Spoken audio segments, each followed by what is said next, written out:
Wanadhani asibongo lala. Tumejamu sijifanye uja notice. Wanadhani asibongo lala. Tumejamu sijifanye uja notice. Mwambie punde imechoka sana. It's one Edward Kisiangani. One Edward Kisiangani is trending this morning. Former ICT PS Edward Kisiangani ambaye alisema kwamba advertisements za serikali zote ziende tu kwa KBC monopoly. Mahakama ikamwambia wacha hizo wewe. Haikwenda hivyo. Katiba yetu haisemi hivyo wewe. Ni soko huru, it's a free market. Wacha hiyo maneno kabisa. Haiwezekani. Kwanza hauna mamlaka ya kutoa amri kama hiyo wewe. Wewe kama nani unasema tu usiende tu. Wewe wacha bwana, toka hapo kabisa. Shuka hiyo meli, shuka mara moja. Nani alikupatia mamlaka? Wakati mahakama inamwambia achana na hiyo maneno kabisa. Naye Daktari William akamwambia wewe. Wewe kuja unipatie mashauri. Kisiangani. Toka hapo kwa ICT mara moja wewe. Toka hapo kwa ICT. Kuja unipatie mashauri. Utakuwa ukinipatia mashauri. Masuala ya uchumi. Edward Kisiangani is trending katika magazeti yote, katika TV zote, katika mitandao yote kwa sababu ya masuala kama hayo. Kwa hivyo utakuwa kiamka asubuhi anangoja tu aitwe tu na rais. Anangoja. Ndio huwezi kupatia rais mashauri kila siku. Kama hataki? No, rais yuko na busy schedule. Akiwa na issue ndio anakuita. Anakuja Kisiangani. Hebu kuja hapa tafadhali unishauri kuhusiana na maneno mawili matatu. Yes. Ndio Kisiangani anaenda State House. Yes. Anamwambia Mr. President anatoka. Hivyo. Nitakuita. Yes. Ijayo uweze kunishauri kuhusiana na masuala mengine ambayo yamechipuka. And that's what's trending asubuhi hii leo tena kwa pigo zaidi. And then boom, you have no power here. Kisiagi Kasagwa, humble pie.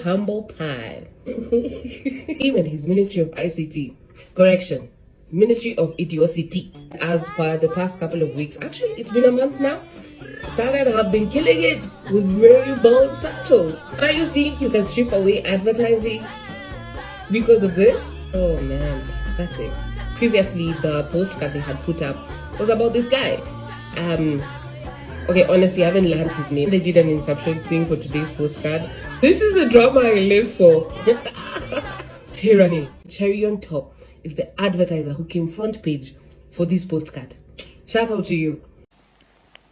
There is no deliberate intention. Even the reforms we are proposing, the proposals we are making, are just making... Professor Edward Kisiangani's tenure as a PS in the ICT ministry closes on somewhat a low note. He, from the outset, courted controversies ostensibly to muzzle the media, dedicating enormous energies on how to puncture the political economy of the media, targeting revenue streams of privately owned media houses.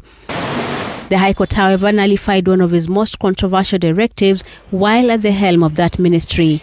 Exactly 1 year ago, in March 2024, Kisiangani issued a directive barring all government ministries, state agencies, independent commissions, and public universities from placing broadcast advertisements on any other station other than the state broadcaster KBC. And on the day that he exits the ministry in a governmental reorganization and in what appears to be a case of double tragedy, the High Court has thrown out that directive. Justice Lawrence Mugambi found that the government's decision was made in violation of Articles 10 and 27 of the Constitution that emphasize the observance of the principles of good governance, non-discrimination, and equality. Justice Mugambi also stated that seeking to restrict government advertisements to a single broadcaster would undermine media freedom and breach Article 34 of the Constitution that guarantees those freedoms. Such a move, the judge said, amounted to indirect control over the media and circumvented fair procurement processes. That directive, therefore, has been declared unconstitutional.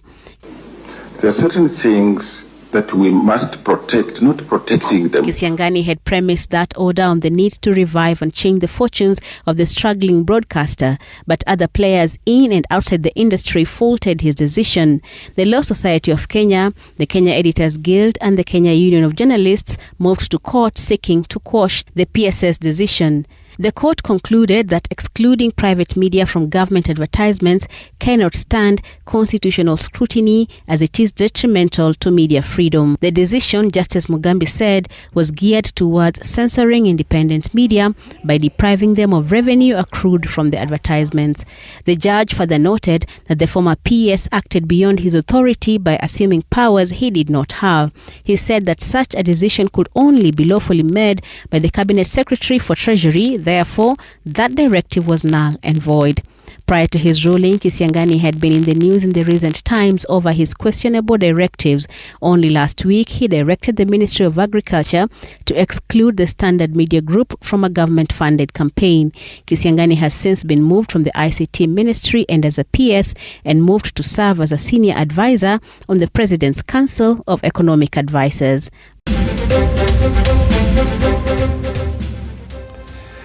On my kicker tonight, media headlines, specifically newspaper headlines, have lately become a subject of stirring discussions, and for two good reasons. One, a lot of things, many of them absurd in nature, do take place in our country, Kenya. Secondly, media practitioners, especially our colleagues writing newspaper headlines, are on the kainde mode, and they're having none of that patriotic or don't show your mother naked tranquilizer anymore. They are, and rightfully as public-spirited media must, telling it as it is, black and white, calling a spade and not a big spoon. Now, let's look at the first reason for media headlines, the things that actually happen in Kenya. You see, I agree with those Kenyans who tell me that watching news on television is depressing. One very loyal viewer once confronted me with a question: is there no good news in this country? Well, the next day, the same viewer called me about the day's newspaper headlines, and we had a perspective-changing discussion as I took the viewer through the thorough newsroom processes and the deep deliberations that inform the writing of headlines in print media and the crafting of what is known as the running order or rundown in electronic media. Allow me to spare you the intricacies of those processes by just summarizing them as meticulous, fair-minded, and heavily public interest spirited. Now, I always commiserate with those that argue with a news headline, as I do with those who pick quarrels with the arrow on a signpost. And this for the simple reason that whatever ends up in a news headline has by a 100% chance actually happened. It is not about liking or hating what we watch or read, but about what it is that happened, whether merry or morbid. I also submit that those headlines, some of them as annoying as they may be, constitute a crucial, necessary finger on the pulse of the nation. So I totally understand it when my fellow countryman wakes up feeling they slept or are waking up to a crime scene. It is okay. It is okay to feel that way, fellow Kenyan, because you probably are in one. Yes, it's okay to feel that famous scene of crime yellow tape labeled "Do Not Cross" should be used to mark the country's international boundaries. And why not in a country where just today a newspaper headline told us how Kenyan taxpayers will pay over 1 billion shillings to a briefcase company as compensation for land that had already been acquired and compensation paid for the construction of the standard gauge railway. And this is just one case. How many similar cases lie unpublished in the claim books of the National Land Commission or the Ministry of Lands? Crime scene exhibit number 1.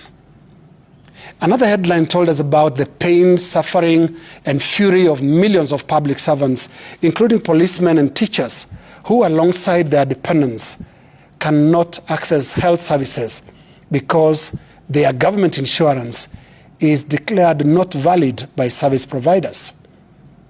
How about the shower shower of tears among other patients and relatives in hospitals across the country. Crime scene exhibit number 1 million. And all this is current. If we were to jog our memories a few weeks or months back, you will remember the abductions or forced disappearances, the extrajudicial killings, the sheer impunity of some institutions, and indeed some persons. News headlines told you all because it happened. So when early this week a government official purported to ban government advertising to a media house on account of its newspaper headlines, he, in a rather rare moment of personal merit, earned the next headline, and indeed a front page screamer.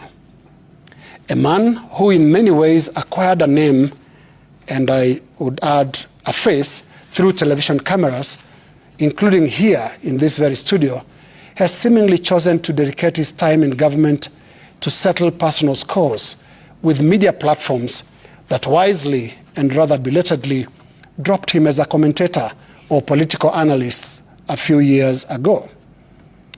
Earlier today, the High Court pronounced itself and faulted this man for treating government advertisements like little sweets to be doled out of his trousers back pocket. Later this evening, President William Ruto acted, and tonight the phrase, and I quote, solitary, poor, nasty, brutish, and short, coined by philosopher Thomas Hobbes, perfectly describes the stint of Professor Edward Kisiangani as Principal Secretary of our line ministry, the Ministry of Information, Communications and Technology. To Professor Kisiangani, good riddance and good night. That is my kicker. And what do you think of the alliance between President William Ruto and Honorable Raila Odinga? Those are two older men trying to get married. And you know, two older men getting married, surely there is no baby coming out of it, unfortunately. Kenya's problems put in one basket. Raila and Ruto in one basket. Those are our two problems put together. But I'm so happy they are together. Why? Because we are going to push them out of government like a blink of an eye in 2027. I am so happy. By the way, if there is a duo that we are not going to struggle to remove, it is Ruto and Raila. Tunaona hata Raila kimeumana. Anaenda Mathare, vijana wanamwambia hapana mzee. Kwa nini haku escort Ruto Nairobi yote, ampeleke constituency zote, pahali yako na ODM MPs, alienda tu Mathare. Kwa nini hakuenda Kibera? Kwa nini hakuenda Embakasi? You tell me. Why? It is because the ground is mad at Raila. And we are happy, me I'm happy. Wacha wajikarange na mafuta yao. 2027 tunafagia hao wote waende nyumbani. Hata Raila akitoka saa hii aanze kusema Ruto ni mbaya, hatutamwamini. Raila strongholds have already started revolting. Kule bunge kuna wabunge ambao ni wababa ambao hataki kumsikia. Tuko na wao. Huku waona KICC. They appeared to be very uncomfortable. Yes, and even some of them wenye walikuwa wanasoma hizo vitu walikuwa wanasoma, ulikuwa unaona ni kama tu hata kakoti ni kama alitumana kaletwe kale kalikuwa kwa kwa buti ya gari. Kwa hivyo we know. And plus also you should read the writings on the wall. KICC uliona nani wa UDA MP? Uliona nani? Hata kuna gavana mwingine niliona hapo alikuwa ameketi na kabag. Wakati aliona hakuna MPs wa Central hapo, akachukua kabagi yake, akasneak out. I'm sure you saw her. Yeah. Why were there not the same MPs who have been screaming here telling us, oh, Ruto is good, oh, Ruto? Where were they not there? Where was Akina Kawanjiko? Akina Wamashukuru, where were they? Why didn't they go to KICC? Where was Wamuratha not in KICC? You should read the writings on the wall. Kuna kitu moja Ruto anafaa elewe. Yeah. Ruto anafikiria Gachagua ndiye anachochea. Wasapere. Na ni wasapere ndio wanachochea Gachagua. Tutatoa huyu mtu. Because hata wamepatia onyo hata kwa TikTok. Ukijaribu kutuambia, tunakusikiza Gachagua. Hatujakataa Manyoro, lakini ujaribu kutuambia 2027.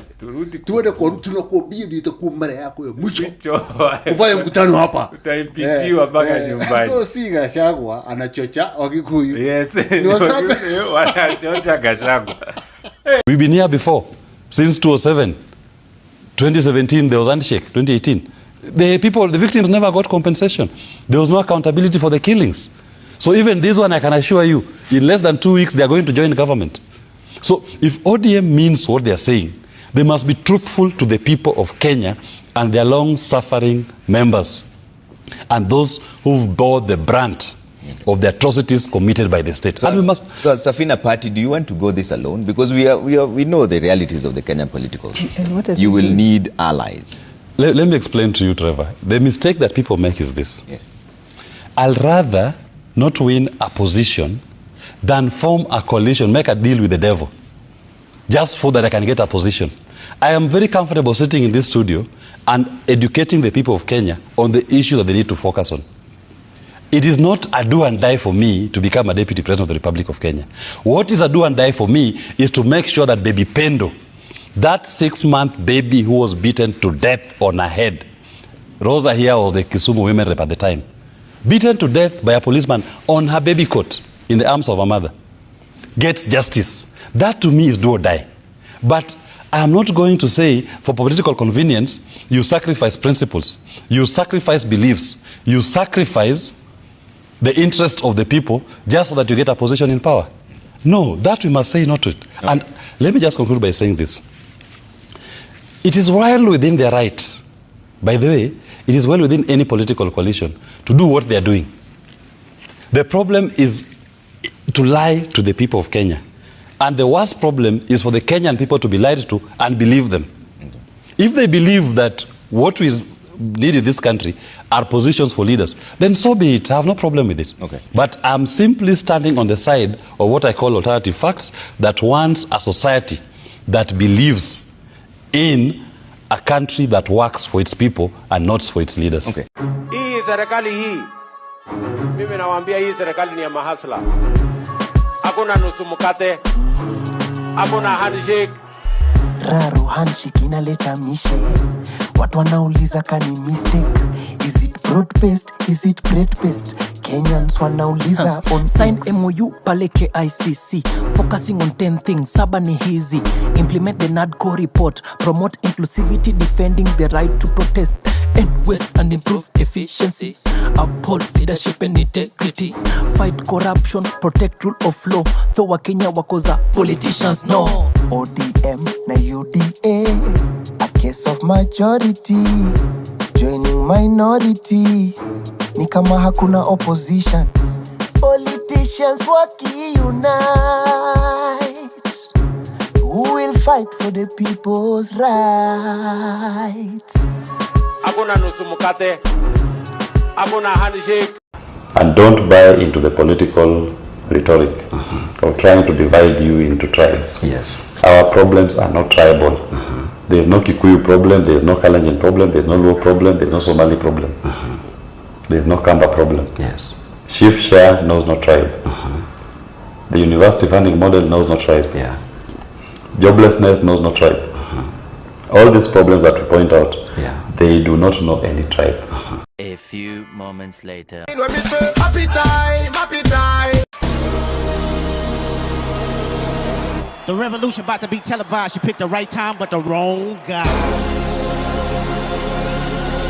I want to perform their favorite song, but you know they love to sue. What song?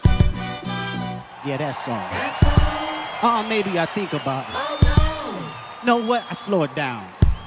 Say, ladies, do me this solid. Ooh. Eagle one. Hey.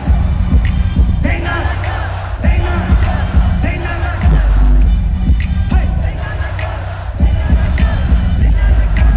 You think that they gon' let you disrespect pop, nigga? I think the evolution will be your last stop, nigga. They confound. I don't know why you still pretending. What is the owl? Bird niggas and bird bitches go. The audience not dumb. Check the stories how you want. And Drake, they're not. Grab it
wa Kenya. To my fellow young Kenyans, if you are not a registered voter, please make the time to go and register as a voter. Because Kenya's future depends on you and me. So how do you register? There are IEBC offices in every constituency, and that is where you register. So please find the location of the IEBC office in your constituency and register. All you need to carry is your identification card or your passport. There are those who are saying that Huduma centers are registering voters. Huduma centers do not have an IEBC desk as of now, maybe later. So please go register and let's prepare to save Kenya together. And for those who have registered, please go to the IEBC portal and verify your details. Please. Here I come. Oh, here I come. Oh. Now, so some of you are very wicked. And I don't have up to 10,000 subscribers on YouTube. Some of you are my village people. You are my village people. I will not hide mouth. All of you are my village people. You are the one that is following me. Go and subscribe to my YouTube to prove to me that you are not my village people. Thank you. Wa Kenya. Ati Trump aliweka Biblia chini akaanza kazi. Na kuna mwingine aliweka Biblia chini akaanza wizi. Nyinyi mutakujiwa. Nyinyi ongeeni tu hivyo. Hello.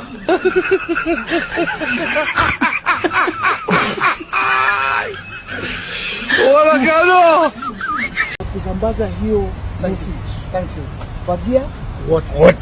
I'll take it to all the corners. You take it to the entire nation. Yes. Eh? Yes. It is a very solid car. Thank you, sir. Ndugu yangu, God bless you. Fagia wote. Kazi yangu. Asante. Ndugu yangu. Good luck, my brother. Thank you so much. Good luck. Good luck. All the best. Thank you, sir.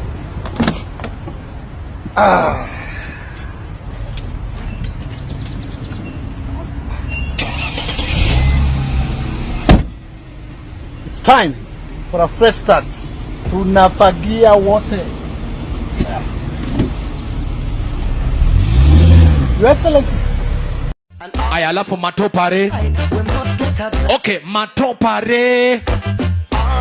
Matopare. Topa. Matopare. Topa. Itazidi kuongea. Kwa niaba ya Kenya. She asked me, baby, where you from? I told her, Kenya.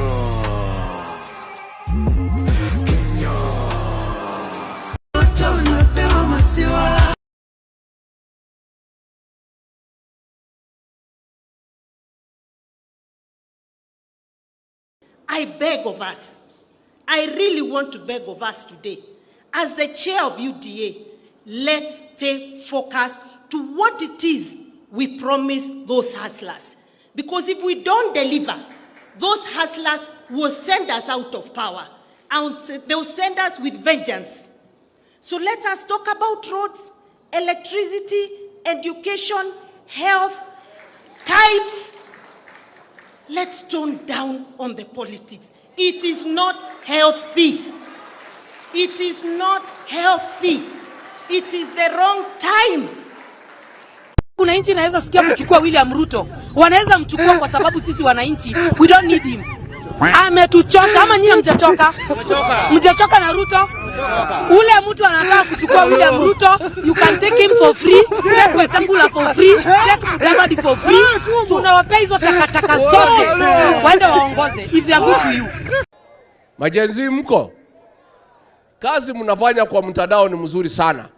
Na tunapongeza nyinyi. Na muendelee. Mtaendelea. Lakini mtandao peke yake haitoshi. Tunataka mjiandikishe kama wapiga kura. Wale watu ambaye watakomboa Kenya hii wenye kuamua Kenya itaongozwa namna gani ni hao majenzi wetu mwaka wa 2027. Lakini hamwezi amua Kenya itakaa namna gani kwa simu peke yake. Lazima mchukue vitambulisho, lazima mjiandikishe kama wapiga kura. Siku hiyo ikifika, muamuke saa 9, muungane na sisi na wengine, tuende pale kwa debe, tutafute uongozi wa maana ambaye utaheshimu wa Kenya, utaheshimu demokrasia na utakubali kufanyia kila mtu maendeleo. Tumekubaliana majenzi? Hata nasahau tarehe ni gani. Mimi siko na tarehe kwa kalenda. Na mimi hata sina haja nayo. Mimi chenye niko nayo nayo ni serikali ya 2027. Huyu mkata ushuru tumtoe. Na tuungane si wote. Meta vile naona nisha reject hiyo finance bill 2025. Ningoje tu date ya maandamano. Juu mambo yendi bana. Mimi hata wafanye nini? Mimi nisha reject. Mfanye nini? Nisha reject. Mfanye nisha reject. Nime reject. Mtoe date ya maandamano sasa bana. Kwanza mimi ikifika 2027 naiba mpaka kura ya madhangu na budangu. Sitaki warudi tu huko tena. Si mazi tuchachanuka. Madha zetu bado. Ruto unaenda home na 13 parliament tunaivunja. Wende home wote tuanze fresh. Mr. Speaker, sir, I'm here to address you. You must go. Ruto must go. Kwapa na hatuendi. Kwapa tunalala huku na hatuendi. We don't fear you guys. You hypocrites.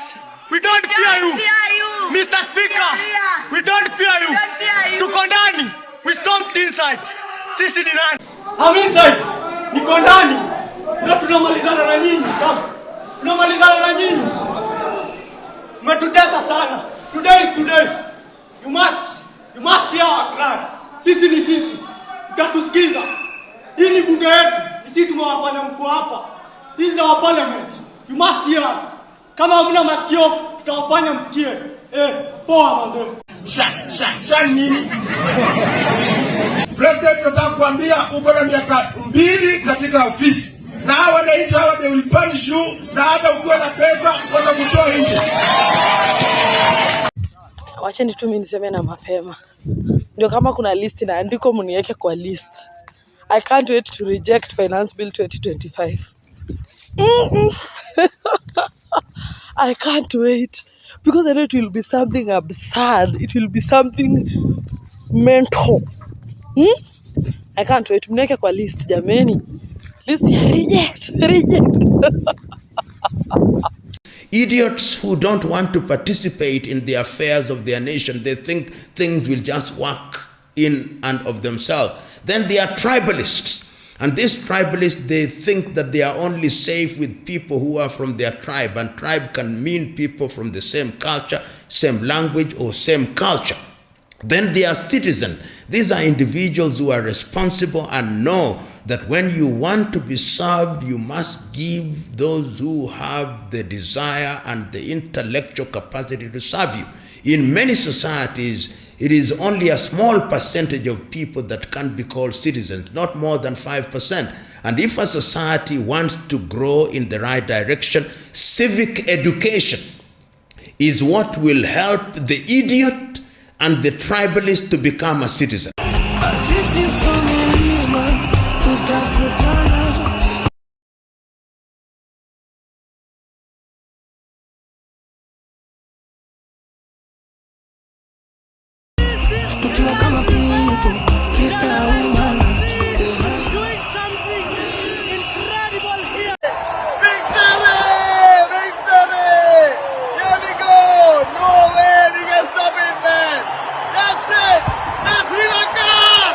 Come on,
Mungu nguvu yetu, itoe Ruto Kenya, hata kama angalau na jali.